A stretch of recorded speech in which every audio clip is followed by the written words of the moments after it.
Welcome to The Explainer. Today, we're going to break down a really important legal case, one that has huge implications for anyone in business. We're going to look at what happens when you personally back a loan, and then everything goes sideways. Okay, let's just get right to it. Imagine this. You sign on the dotted line. You personally guarantee a loan for a company. You're putting your own assets on the line. If the company does well, fantastic. But what if it doesn't? What happens then? Well, the answer is pretty stark, and it's not a hypothetical. You, personally, can be declared bankrupt. It's exactly what happened in the case we're digging into today, and it shows how a business decision can hit very, very close to home. Yeah, we're not just talking theory here. We are looking at a real-life judgment from the National Company Law Tribunal, handed down on May 21st, 2024. In this case, it's a textbook example of promises, defaults, and some very serious consequences.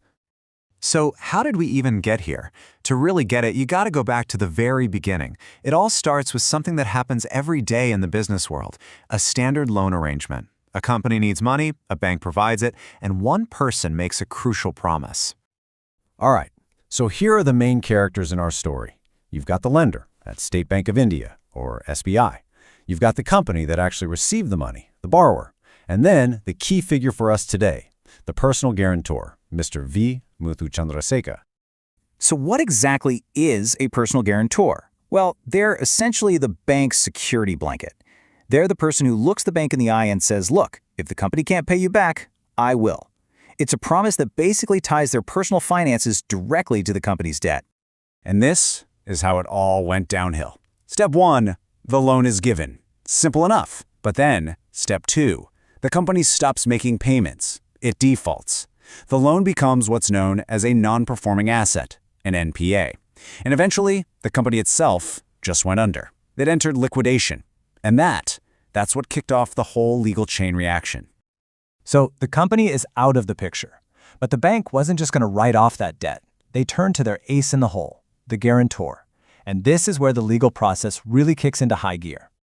SBI fires up the legal engines. They file an application using Section 95 of the Insolvency and Bankruptcy Code, or IBC.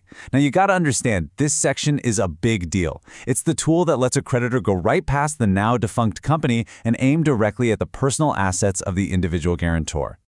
And this whole legal dance has a name, the Insolvency Resolution Process, or IRP.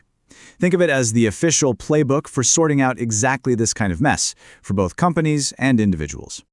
It's a really methodical process. You can see the steps right here. First, SBI files that application. Then, the court brings in a neutral third party, a resolution professional, or RP. Their job is to dig into all the details, investigate everything, and then write up a report for the court with a recommendation. And in this case, the RP came back and said, yep, the insolvency process should begin. Okay, this next part. This is the pivot point. This is the moment where everything could have gone differently, and it all came down to a decision. Or, more accurately, a lack of one. So, you might be wondering, was there any way out for him at this point? Was he doomed?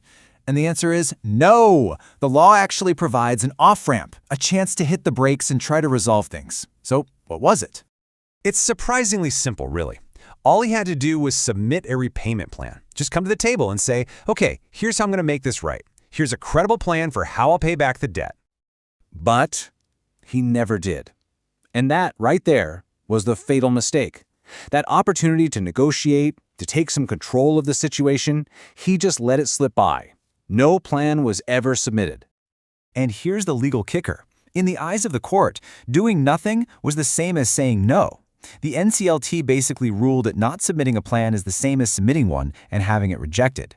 And that decision, well, it gave SBI the green light to take the final drastic step. So all the legal boxes were ticked, the chance to negotiate was missed, and there was really only one thing left for the National Company Law Tribunal to do. And boom, the hammer came down. On May 21st, 2024, Mr. Muthuchandrasekar was officially declared bankrupt. And let me be clear, this isn't just a label. It's a fundamental change to your legal and financial status that happens instantly. So what does bankrupt actually mean for him? Well, for starters, all his assets, they're not his anymore. They get taken over by a court-appointed bankruptcy trustee. He has just 1 week to submit a complete statement of all his finances. His situation becomes public knowledge. We're talking notices in the newspaper. Plus, he faces a whole host of legal disqualifications that could seriously impact his ability to do business ever again. All right, so let's zoom out. What's the big takeaway here? What does this case mean for anyone out there, a founder, a director, an investor, who might be involved in corporate finance? If you remember one thing from this explainer, let it be this. A personal guarantee is not just another signature on a form. It carries massive personal risk.